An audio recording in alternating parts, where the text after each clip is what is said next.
ನಾಯಕತ್ವ ವಿಚಾರದ ಚರ್ಚೆ ಕಸರತ್ತು ಯಾವುದೂ ಕೂಡ ಇನ್ನು ಮುಗಿದಿಲ್ಲ, ಮುಗಿಯೋದು ಇಲ್ಲ ಅನ್ಸುತ್ತೆ. ಒಂದು ಕಡೆ ಸಿದ್ದರಾಮಯ್ಯ ಅವರು ತಾವು ಬಿಟ್ಟೇ ಕೊಡಲ್ಲ ಅನ್ನುವಂತಹ ರೀತಿಯಲ್ಲಿ ವರ್ತನೆ ಮಾಡ್ತಿದ್ದಾರೆ ಅನ್ನುವಂತಹದ್ದು ಕಾಂಗ್ರೆಸ್ನ ಒಂದು ಬಣ ಹೇಳ್ತಾ ಇದ್ರೆ, ಡಿ.ಕೆ. ಶಿವಕುಮಾರ್ ಕೂಡ ಅದಕ್ಕೆ ಎಲ್ಲಾ ಪ್ರಯತ್ನಗಳನ್ನ ಮಾಡ್ತಿದ್ದಾರೆ ಅನ್ನುವಂತಹದ್ದು ಅದೇ ಕಾಂಗ್ರೆಸ್ನ ಮತ್ತೊಂದು ಬಣ ಹೇಳ್ತಿದೆ. ಈ ಮಧ್ಯೆ ಯಾವುದೇ ರಿಸ್ಕ್ ಬೇಕಾದ್ರೂ ಸಿಎಂ ಸ್ಥಾನಕ್ಕಾಗಿ ತೆಗೆದುಕೊಳ್ಬಲ್ಲೆ ಅನ್ನುವಂತಹದನ್ನ ಮತ್ತೊಮ್ಮೆ ಮಗದೊಮ್ಮೆ ಡಿ.ಕೆ. ಶಿವಕುಮಾರ್ ಪ್ರೂವ್ ಮಾಡ್ತಿದ್ದಾರೆ. ಅದಕ್ಕೆ ತಾಜಾ ಉದಾಹರಣೆ ಅನ್ನುವಂತೆ ಒಡಿಶಾ ಏನು ಕಾಂಗ್ರೆಸ್ ಶಾಸಕರುಗಳನ್ನ ರಾಜ್ಯಕ್ಕೆ ತಂದು ಬಿಡದಿಯ ಖಾಸಗಿ ರೆಸಾರ್ಟ್ ಒಂದರಲ್ಲಿ ಇರಿಸಿದ್ದು. ನಾವು ಈ ಒಂದು ಖಾಸಗಿ ರೆಸಾರ್ಟ್ ನಲ್ಲಿ ಶಾಸಕರು ಇರುವಂತದ್ದು, ಡಿ.ಕೆ. ಶಿವಕುಮಾರ್ ಕರ್ಕೊಂಡು ಬಂದು ಅವ್ರಿಗೆ ಇಲ್ಲಿ ರಕ್ಷಣೆ ಕೊಡುವಂತಹದ್ದು ಇದೇ ಮೊದಲಲ್ಲ. ಈ ಶಾಸಕರುಗಳನ್ನ ಯಾಕೆ ಕರೆತಂದ್ರು ಅನ್ನುವಂತಹದನ್ನ ನೋಡೋದಾದ್ರೆ, ಏನು ಒಡಿಶಾ ರಾಜ್ಯದಲ್ಲಿ ರಾಜ್ಯಸಭಾ ಚುನಾವಣೆ ಇದೆ, ಆ ರಾಜ್ಯಸಭಾ ಚುನಾವಣೆಯಲ್ಲಿ ಅಡ್ಡ ಮತದಾನ ಆಗಬಹುದು ಅನ್ನುವಂತಹ ನಿಟ್ಟಿನಲ್ಲಿ, ಯಾಕಂದ್ರೆ ಇರುವಂತಹ 4 ಸ್ಥಾನಗಳಿಗೆ 5 ಅಭ್ಯರ್ಥಿಗಳಿದ್ದಾರೆ. ಬಿಜೆಪಿ ತನ್ನ 3ನೇ ಅಭ್ಯರ್ಥಿಯನ್ನ ಹಾಕಿರೋದ್ರಿಂದ ಅಲ್ಲಿ ಅಡ್ಡ ಮತದಾನ ಆಗಬಹುದು ಅನ್ನುವಂತಹ ನಿಟ್ಟಿನಲ್ಲಿ ಅವರು ಎಲ್ಲರನ್ನು ಅಂದ್ರೆ ಸುಮಾರು 14 ಜನ ಶಾಸಕರುಗಳನ್ನ ಕರೆತಂದು ಇಲ್ಲಿನ ರೆಸಾರ್ಟ್ ನಲ್ಲಿ ಇರಿಸಿದ್ದಾರೆ. ಆದ್ರೆ ಈ ರೆಸಾರ್ಟ್ ರಾಜಕಾರಣ ಅಥವಾ ಬೇರೆ ರಾಜ್ಯದಿಂದ ಇಲ್ಲಿ ತಂದಿರಿಸುವಂತಹದ್ದು ಯಾವುದೂ ಕೂಡ ಮೊದಲಲ್ಲ. ಹಿಂದೆಯೂ ಕೂಡ ಇಂತಹದ್ದೇ ರಿಸ್ಕ್ ಅನ್ನ ಡಿ.ಕೆ. ಶಿವಕುಮಾರ್ ತೆಗೆದುಕೊಂಡಿದ್ರು. ಅದಕ್ಕೆ ಪ್ರತಿಫಲವು ಅವರಿಗೆ ಸಿಕ್ಕಿತ್ತು. ಗುಜರಾತ್ ನಲ್ಲಿ ನಡೆದಂತಹ ಏನು ರಾಜ್ಯಸಭಾ ಚುನಾವಣೆ ಅಂದ್ರೆ ಸೋನಿಯಾ ಗಾಂಧಿ ಅವರ ಬಲಗೈ ಬಂಟನಂತಿದ್ದಂತಹ ಅಹಮದ್ ಪಟೇಲ್ ಅವರನ್ನ ಸೋಲಿಸಲೇಬೇಕು ಅನ್ನುವಂತಹ ನಿಟ್ಟಿನಲ್ಲಿ ಬಿಜೆಪಿ ಅಮಿತ್ ಶಾ ಮತ್ತೆ ಮೋದಿ ಶತಾಯಗತಾಯ ಪ್ರಯತ್ನ ಮಾಡಿದ್ರು. ಆ ಪ್ರಯತ್ನದಲ್ಲಿ ಅವರು ವಿಫಲ ಕೂಡ ಆದ್ರು. ಅಂದ್ರೆ ಅಲ್ಲಿರುವಂತಹ ಒಂದಿಷ್ಟು ಜನ ಶಾಸಕರುಗಳನ್ನ ಇಲ್ಲಿ ಕರೆತಂದು ಅವರಿಗೆ ರಕ್ಷಣೆ ಕೊಟ್ಟು ಅಂದು ಅಹಮದ್ ಪಟೇಲ್ ಅವರನ್ನ ಗೆಲ್ಲಿಸೋದಿಕ್ಕೆ ಡಿ.ಕೆ. ಶಿವಕುಮಾರ್ ಅವರ ಶ್ರಮ ಸಾಕಷ್ಟಿತ್ತು. ಅದನ್ನ ಖುದ್ದು ಕಾಂಗ್ರೆಸ್ ನಾಯಕರು, ಕಾಂಗ್ರೆಸ್ ಹೈಕಮಾಂಡ್ ಕೂಡ ಒಪ್ಪುತ್ತೆ. ಯಾಕಂದ್ರೆ ಅಹಮದ್ ಪಟೇಲ್ ಅವರ ಗೆಲುವಿಗೆ ಒಂದು ಹಂತಕ್ಕೆ ಡಿ.ಕೆ. ಶಿವಕುಮಾರ್ ಅವರೇ ಕಾರಣ ಅನ್ನುವಂತಹದ್ದು ಕೂಡ ಇಡೀ ಕಾಂಗ್ರೆಸ್ ನಾಯಕರುಗಳು ಮಾತನಾಡುವಂತದ್ದು ಇಂದಿಗೂ ಕೂಡ ಅದು ಜೀವಂತವಾಗಿದೆ. ಇದರ ಜೊತೆಗೆ ಅವತ್ತು ಅವರು ಆ ರಿಸ್ಕ್ ಅನ್ನ ತೆಗೆದುಕೊಂಡಿದ್ದಕ್ಕೆ ಅವರು ಬೇಜಾನ್ ಅಂದ್ರೆ ಕಾನೂನಿನ ವಿಚಾರವಾಗಿ ಸಾಕಷ್ಟು ಸಂಕಷ್ಟಗಳನ್ನ ಎದುರಿಸಿದ್ರು. ಯಾಕಂದ್ರೆ ಕಾಂಗ್ರೆಸ್ ಅಹಮದ್ ಪಟೇಲ್ ಅವರನ್ನ ಸೋಲಿಸಲೇಬೇಕು ಅನ್ನುವಂತಹ ನಿಟ್ಟಿನಲ್ಲಿ ಮೋದಿ ಅಮಿತ್ ಶಾ ಏನು ಪ್ರಯತ್ನ ಪಟ್ಟಿದ್ರು ಅದು ವಿಫಲ ಆಗ್ತಾ ಇದ್ದಂಗೆ ಅವರಿಗೆ ರಕ್ಷಣೆ ಕೊಟ್ಟವರ ಮೇಲೆ ಕಾನೂನು ಪ್ರಹಾರವನ್ನ ಮಾಡೋದಿಕ್ಕೂ ಕೂಡ ಹೊರಟರು.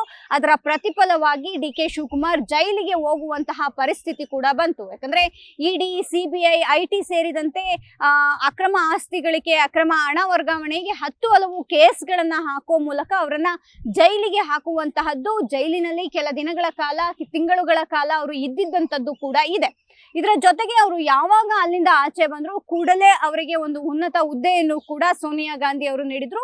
ಅದಕ್ಕೂ ಮುಂಚೆ ತಿಹಾರ್ ಜೈಲಿನಲ್ಲಿ ಇದೇ ಡಿ.ಕೆ. ಶಿವಕುಮಾರ್ ಜೈಲಿನಲ್ಲಿ ಇರುವಂತಹ ಸಂದರ್ಭದಲ್ಲೂ ಕೂಡ ಅವ್ರು ಹೋಗಿ ಭೇಟಿ ಮಾಡಿ ಅವ್ರಿಗೊಂದು ಆಶ್ವಾಸನೆ, ಯಾಕಂದ್ರೆ ತನಗೋಸ್ಕರ ಒಂದು ಈ ಮಟ್ಟಿನ ದೊಡ್ಡ ರಿಸ್ಕ್ ಅನ್ನ ತೆಗೆದುಕೊಂಡು ಇಲ್ಲಿ ಜೈಲಿನಲ್ಲಿರುವಂತಹ ತಮಗೆ ಮುಂದಿನ ದಿನಮಾನಗಳಲ್ಲಿ ಪಕ್ಷದಿಂದ ಉನ್ನತ ಹುದ್ದೆಗಳು, ನಿಮಗೆ ಬೇಕಾದ ಸ್ಥಾನಮಾನಗಳೆಲ್ಲವೂ ಕೂಡ ಸಿಗುತ್ತೆ ಅನ್ನುವಂತಹ ನಿಟ್ಟಿನಲ್ಲಿ ಒಂದಿಷ್ಟು ಮಾತುಕತೆ ಆಗಿತ್ತು ಅನ್ನುವಂತಹದ್ದು ಅದೇ ರಾಜಕೀಯ, ಅದೇ ಕಾಂಗ್ರೆಸ್ ವಲಯದಲ್ಲಿ ಕೇಳಿ ಬಂದಂತಹ ಮಾತು.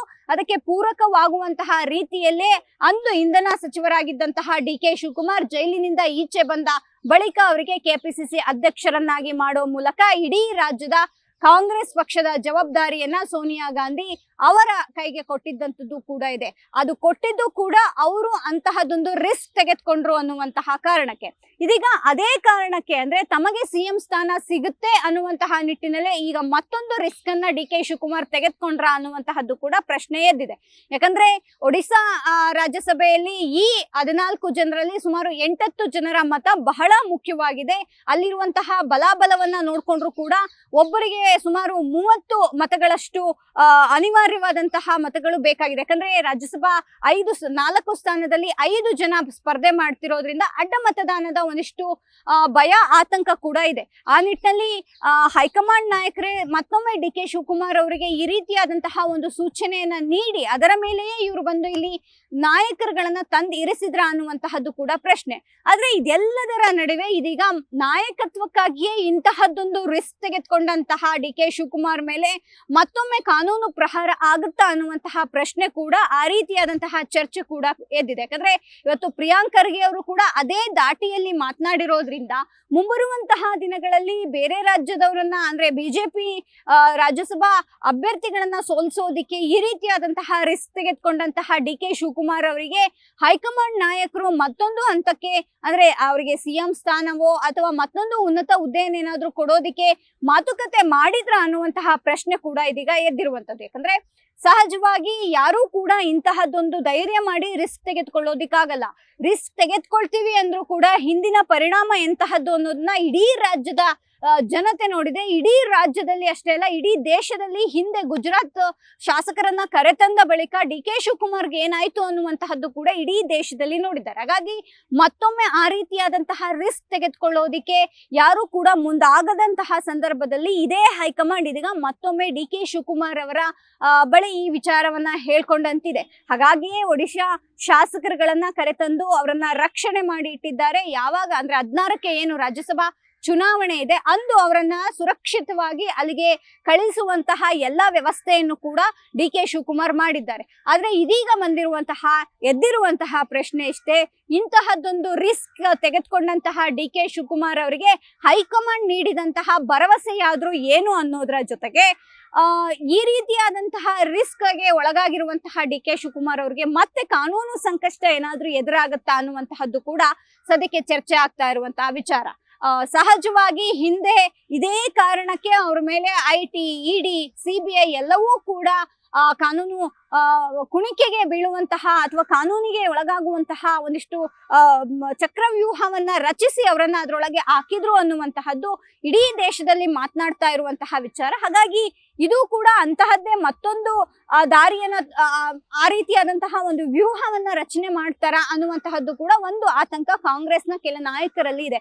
ಅದೇ ಆತಂಕದಲ್ಲೇ ಕೂಡ ಇವತ್ತು ಪ್ರಿಯಾಂಕ್ ಖರ್ಗೆ ಅವರು ಕೂಡ ಮಾತನಾಡಿರೋದು. ಆದ್ರೆ ಆ ಗುಜರಾತ್ನ ಬಳಿಕ ಅಂದ್ರೆ ಗುಜರಾತ್ ಒಂದಿಷ್ಟು ಜನ ಶಾಸಕರುಗಳನ್ನ ಕರೆತಂದು ಇಲ್ಲಿ ಇಟ್ಟಿದ್ದಂಥದ್ದು, ರಕ್ಷಣೆ ಕೊಟ್ಟಿದ್ದಂಥದ್ದು ಎಲ್ಲವೂ ಕೂಡ ಒಂದು ಹಂತಕ್ಕೆ ಅವರಿಗೆ ಪ್ಲಸ್ಸು ಆಯ್ತು, ಡಿ ಕೆ ಶಿವಕುಮಾರ್ ಅವರಿಗೆ ಮೈನಸ್ಸು ಆಯ್ತು. ಒಂದು ಕಡೆ ಜೈಲಿನ ದಿನಗಳನ್ನ ಅನುಭವಿಸಬೇಕಾದ್ದು ಬಂದ್ರೆ ತದನಂತರದಲ್ಲಿ ಇಡೀ ರಾಜ್ಯ ಅಷ್ಟೇ ಅಲ್ಲ ದೇಶದಲ್ಲೂ ಕೂಡ ಇಂತಹದ್ದೊಬ್ಬ ನಾಯಕ ಅಥವಾ ಅಂತಹದ್ದೊಬ್ಬ ಚಾರ್ಮ್ ಇರುವಂತಹ ನಾಯಕ ಅನ್ನುವಂಥದ್ದನ್ನ ಗುರುತಿಸಿಕೊಳ್ಳುವಂತೆ ಮಾಡಿದ್ದಂತೂ ನಿಜ. ಆದ್ರೆ ಅದರ ಬೆನ್ನ ಹಿಂದೆಯೇ ಸಂಕಷ್ಟಗಳು ಕೂಡ ಇದ್ದಿದ್ದು ಕೂಡ ನಿಜ. ಹಾಗಾಗಿ ಇವತ್ತಿನ ಈ ಏನು ಒಡಿಶಾ ಶಾಸಕರುಗಳನ್ನ ಕರೆದುಕೊಂಡು ಬಂದು ಇಲ್ಲಿ ರಕ್ಷಣೆ ಕೊಡುವಂಥದ್ದು ಮತ್ತಿನ್ಯಾವ ಸಂಕಷ್ಟಕ್ಕೆ ಅವರನ್ನ ದೂಡುತ್ತೆ ಅನ್ನೋದ್ರ ಜೊತೆಗೆ ನಾಯಕತ್ವಕ್ಕಾಗಿ ತಾನು ಏನು ಬೇಕಾದ್ರೂ ಮಾಡ್ತೀನಿ ಅನ್ನುವಂತಹ ರಿಸ್ಕ್ ಅನ್ನ ಡಿ ಕೆ ಶಿವಕುಮಾರ್ ತೆಗೆದುಕೊಂಡಿದ್ದಾರೆ ಅಂದ್ರೆ ತಪ್ಪಾಗ್ಲಿಕ್ಕಿಲ್ಲ.